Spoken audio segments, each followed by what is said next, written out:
Hi friends, ಇವತ್ತು ಮಂಗಳೂರು ಸ್ಟೈಲಲ್ಲಿ pamphlet fish curry ಹೇಗೆ ಮಾಡೋದು ಅಂತ ನೋಡೋಣ. ತುಂಬಾ ಚೆನ್ನಾಗಿರುತ್ತೆ. ಹೋಟೆಲ್ಗಳಲ್ಲಿ, ರೆಸ್ಟೋರೆಂಟ್ಗಳಲ್ಲಿ ಇದೇ ಸ್ಟೈಲಲ್ಲಿ ಮಾಡೋದು, ಆ ಥರ ಫಿಶ್ ಕರಿ ಇದು. ಇವಾಗ ಹೇಗೆ ಮಾಡೋದು ಅಂತ ತೋರಿಸ್ತಾ ಇದ್ದೀನಿ. ಒಂದು ಬಾಣಲೆಗೆ 2 ಸ್ಪೂನಷ್ಟು ಕೊಬ್ಬರಿ ಎಣ್ಣೆ ಹಾಕಿದ್ದೀನಿ. ಕೊಬ್ಬರಿ ಎಣ್ಣೆ ಇಲ್ಲ ಅಂದರೆ ನಾರ್ಮಲ್ ಎಣ್ಣೆನೇ ಹಾಕಿ. ಎಣ್ಣೆ ಬಿಸಿ ಆದಮೇಲೆ 2 ಟೇಬಲ್ ಸ್ಪೂನಷ್ಟು ಕೊತ್ತಂಬರಿ ಬೀಜ ಹಾಕ್ತಾಯಿದ್ದೀನಿ. ಹಾಗೆ ಅರ್ಧ ಸ್ಪೂನ್ ಮೆಂತ್ಯ, 1/4 ಟೀ ಚಮಚ ಅಜವಾಯಿನ, 1/4 ಟೀ ಚಮಚ ಜೀರಿಗೆ, 1/4 ಟೀ ಚಮಚ ಸಾಸಿವೆ, ಒಂದು 10 ಮೆಣಸಿನ್ಕಾಯಿ ಅಂದರೆ ಒಂದು 5 ಗುಂಟೂರು ಮೆಣಸಿನ್ಕಾಯಿ, 5 ಬ್ಯಾಡಗಿ ಮೆಣಸಿನ್ಕಾಯಿ, 7-8 ಎಸಳು ಬೆಳ್ಳುಳ್ಳಿ, ಹಾಗೆ ಒಂದು 7-8 ಸಾಂಬಾರು ಈರುಳ್ಳಿ ಅಂದರೆ ಸಣ್ಣ ಈರುಳ್ಳಿ ಹಾಕಿ ಫ್ರೈ ಮಾಡ್ಕೊತಾ ಇದ್ದೀನಿ. ಅದಕ್ಕೆ ಒಂದು ಚಿಕ್ಕ ಪೀಸಷ್ಟು ಶುಂಠಿ ಹಾಕ್ತಾಯಿದ್ದೀನಿ.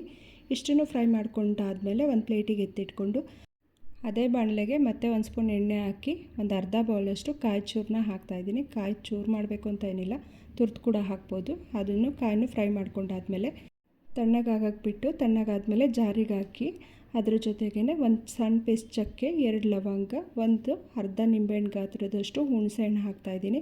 ಇಷ್ಟನ್ನು ಹಾಕಿ ನುಣ್ಣಗೆ ರುಬ್ಕೋಬೇಕು. ಇವಾಗ ಒಂದು ಪಾತ್ರೆಗೆ ಒಂದು 3-4 ಸ್ಪೂನಷ್ಟು ಕೊಬ್ಬರಿ ಎಣ್ಣೆನೇ ಹಾಕ್ತಾಯಿದ್ದೀನಿ. ಕೊಬ್ಬರಿ ಎಣ್ಣೆ ಇತ್ತು ಹಾಗಾಗಿ ಹಾಕ್ತಾಯಿದ್ದೀನಿ. ಕೊಬ್ಬರಿ ಎಣ್ಣೆ ಇಲ್ಲ ಅಂದರೆ ನೀವು ನಾರ್ಮಲ್ ಎಣ್ಣೆನೇ ಯೂಸ್ ಮಾಡಿ. ಅದ್ರ ಜೊತೆಗೆ ಸ್ವಲ್ಪ ಬೆಣ್ಣೆ ಕೂಡ ಯೂಸ್ ಮಾಡ್ಬೋದು. ಈಗ ಎಣ್ಣೆ ಬಿಸಿ ಆದಮೇಲೆ ಒಂದು ಕಟ್ ಮಾಡಿರೋ ಅಂಥ ಈರುಳ್ಳಿ ಹಾಕ್ತಾಯಿದ್ದೀನಿ.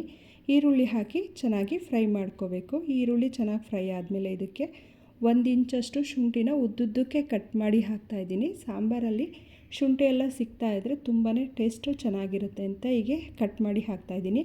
ಹಾಗೆ 2 ಟೊಮ್ಯಾಟೊನ ಹೀಗೆ ಉದ್ದುದ್ದಕ್ಕೆ ಕಟ್ ಮಾಡಿ ಹಾಕ್ತಾಯಿದ್ದೀನಿ. ಟೊಮ್ಯಾಟೊ ಮತ್ತು ಈರುಳ್ಳಿ ಎಲ್ಲ ಸಾಫ್ಟಾಗಿ ಆಗೋವರೆಗೂ ಬೇಯಿಸ್ಕೋಬೇಕು. ಟೊಮ್ಯಾಟೊ ಸಾಫ್ಟಾಗಿ ಚೆನ್ನಾಗಿ ಬೆಂದಾದಮೇಲೆ ಇದಕ್ಕೆ ರುಬ್ಬಿಟ್ಕೊಂಡಿರೋ ಅಂಥ ಮಸಾಲ ಹಾಕಿ ಮಿಕ್ಸ್ ಮಾಡಿಕೊಂಡು 1-2 ನಿಮಿಷ ಬೇಯಿಸ್ಕೋಬೇಕು. 2 ನಿಮಿಷ ಬೇಯಿಸ್ಕೊಂಡಾದಮೇಲೆ ಇದಕ್ಕೆ ಮತ್ತೆ ಜಾರಿಗೆ ಸ್ವಲ್ಪ ನೀರು ಹಾಕಿ ಸಾಂಬಾರು ಮಾಡ್ತಾಯಿರೋ ಪಾತ್ರೆಗೆ ಹಾಕಿ ಮಿಕ್ಸ್ ಮಾಡ್ಕೋಬೇಕು. ಈ ರೀತಿ ಮಿಕ್ಸ್ ಮಾಡ್ಕೊಂಡಾದಮೇಲೆ ಸ್ವಲ್ಪ ನೀರು ಹಾಕಿ ಮತ್ತು ಮಿಕ್ಸ್ ಮಾಡಿಕೊಂಡು ಬೇಯಕ್ಕೆ ಬಿಡಬೇಕು. ಒಂದು ಸಲ ಚೆನ್ನಾಗಿ ಮಿಕ್ಸ್ ಮಾಡ್ಕೊಂಡಾದಮೇಲೆ ಸ್ವಲ್ಪ ಬೇಯುವಾಗ ಇದಕ್ಕೆ ರುಚಿಗೆ ತಕ್ಕಷ್ಟು ಉಪ್ಪು ಹಾಕಬೇಕು. ಅಂದರೆ ನಾನಿಲ್ಲಿ 2 ಸ್ಪೂನಷ್ಟು ಉಪ್ಪು ಹಾಕ್ತಾಯಿದ್ದೀನಿ. ನೀವು ಉಪ್ಪನ್ನ ನೋಡಿ ಹಾಕ್ಕೊಳ್ಳಿ. ಹಾಗೆಯೇ ಒಂದು 1/4 ಟೀ ಚಮಚ ಅರಿಶಿನ ಹಾಕ್ತಾಯಿದ್ದೀನಿ. ಅರಿಶಿನ ಮತ್ತು ಉಪ್ಪು ಹಾಕಿದ್ಮೇಲೆ ಚೆನ್ನಾಗಿ ಮಿಕ್ಸ್ ಮಾಡಿಕೊಂಡು ಒಂದು 10 ನಿಮಿಷ ಬೇಯಕ್ಕೆ ಬಿಡಬೇಕು. ಅಂದರೆ ಖಾರ ಎಲ್ಲ ಚೆನ್ನಾಗಿ ಬೆಂದಿರಬೇಕು, ಆ ರೀತಿ ಬೇಯಿಸ್ಕೋಬೇಕು. ಒಂದು 8-10 ನಿಮಿಷ ಬೇಯಿಸ್ಕೊಂಡ್ರೆ ಖಾರ ಎಲ್ಲ ಚೆನ್ನಾಗಿ ಬೆಂದಿರುತ್ತೆ.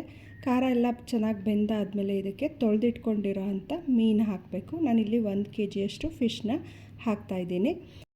ಸಾಂಬಾರು ಖಾರ ಚೆನ್ನಾಗಿ ಕುದಿಯುವಾಗ ತೊಳೆದಿಟ್ಕೊಂಡಿರೋ ಅಂಥ ಫಿಶ್ನ ಹಾಕಬೇಕು. ನಾವು ಒಂದೊಂದನ್ನೇ ಈ ರೀತಿ ಹಾಕಿ 8-10 ನಿಮಿಷ ಮತ್ತೆ ಬೇಯಿಸ್ಕೋಬೇಕು.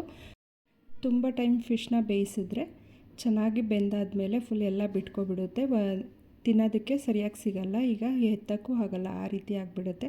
ತುಂಬ ಹೊತ್ತು ಬೇಯಿಸಬಾರ್ದು. ಒಂದು 8-10 ನಿಮಿಷ ಮೀಡಿಯಮ್ ಫ್ಲೇಮಲ್ಲಿ ಇಟ್ಕೊಂಡು ಬೇಯಿಸಿದ್ರೆ ಸಾಕು. ಇವಾಗ ಫಿಶ್ ಕೂಡ ಚೆನ್ನಾಗಿ ಬೆಂದಿದೆ. ಇದಕ್ಕೆ 1 ಸ್ಪೂನಷ್ಟು ಬೆಲ್ಲದ ಪಾಕ ಹಾಕ್ತಾಯಿದ್ದೀನಿ, ಇಲ್ಲ 1 ಸ್ಪೂನ್ ಬೆಲ್ಲದ ಪುಡಿ ಕೂಡ ಹಾಕ್ಕೋಬೋದು. ಸಾಂಬಾರಿಗೆ ಒಳ್ಳೆ ಟೇಸ್ಟ್ ಕೊಡುತ್ತೆ ಅಂತ ಹಾಕ್ತಿರೋದು. ತುಂಬ ಸ್ವೀಟ್ ಥರ ಏನು ಬರಲ್ಲ, ಚೆನ್ನಾಗಿ ಬರುತ್ತೆ ಟೇಸ್ಟು. ಇವಾಗ ಇದಕ್ಕೆ ಹೆಚ್ಚಿಟ್ಕೊಂಡಿರೋ ಅಂಥ ಕೊತ್ತಂಬರಿ ಸೊಪ್ಪು ಹಾಕ್ತಾಯಿದ್ದೀನಿ. ಕೊತ್ತಂಬರಿ ಸೊಪ್ಪು ಹಾಕಿ ಒಂದು ಸಲ ಮಿಕ್ಸ್ ಮಾಡಿ ಸರ್ವ್ ಮಾಡಿ. ಟೇಸ್ಟು ತುಂಬ ಚೆನ್ನಾಗಿದೆ. ತುಂಬ ಸ್ಪೈಸಿನೂ ಇಲ್ಲ, ತುಂಬ ಸಪ್ಪೆ ಥರನೂ ಇಲ್ಲ, ಮೀಡಿಯಮ್ ಖಾರದಲ್ಲಿದೆ. ನಿಮಗೆ ಸ್ಪೈಸಿ ಬೇಕು ಅಂದರೆ ಸ್ವಲ್ಪ ಮೆಣಸಿನ್ಕಾಯಿ ಜಾಸ್ತಿ ಹಾಕ್ಕೋಬೇಕಾಗುತ್ತೆ. ನಾನಿವಾಗ ಅನ್ನದ ಜೊತೆ ಸಾಂಬಾರು ಹಾಕಿ ಬಡಿಸ್ತಾ ಇದ್ದೀನಿ. ಹಾಗೆಯೇ ಫಿಶ್ ಫ್ರೈ ಕೂಡ ಮಾಡಿದ್ದೆ, ಅದನ್ನು ಕೂಡ ಬಡಿಸ್ತಾ ಇದ್ದೀನಿ. ಟೇಸ್ಟ್ ಮಾತ್ರ ತುಂಬ ಚೆನ್ನಾಗಿದೆ. ಈ ಥರ ಒಂದು ಸಲ ಟ್ರೈ ಮಾಡಿ, ಡಿಫ್ರೆಂಟಾಗಿದೆ, ಹಾಗೆ ಚೆನ್ನಾಗಿ ಕೂಡ ಇದೆ. ಹಾಗೆ ಯಾರೆಲ್ಲ ಸಬ್ಸ್ಕ್ರೈಬ್ ಆಗದೆ ವೀಡಿಯೋಸ್ ನೋಡ್ತಿದ್ದೀರಾ, ಪ್ಲೀಸ್ ಸಬ್ಸ್ಕ್ರೈಬ್ ಆಗಿ, ಲೈಕ್ ಮಾಡಿ, ಶೇರ್ ಮಾಡಿ. ಆಲ್ರೆಡಿ ಸಬ್ಸ್ಕ್ರೈಬ್ ಆಗಿರೋರಿಗೆ thank you so much. Thank you.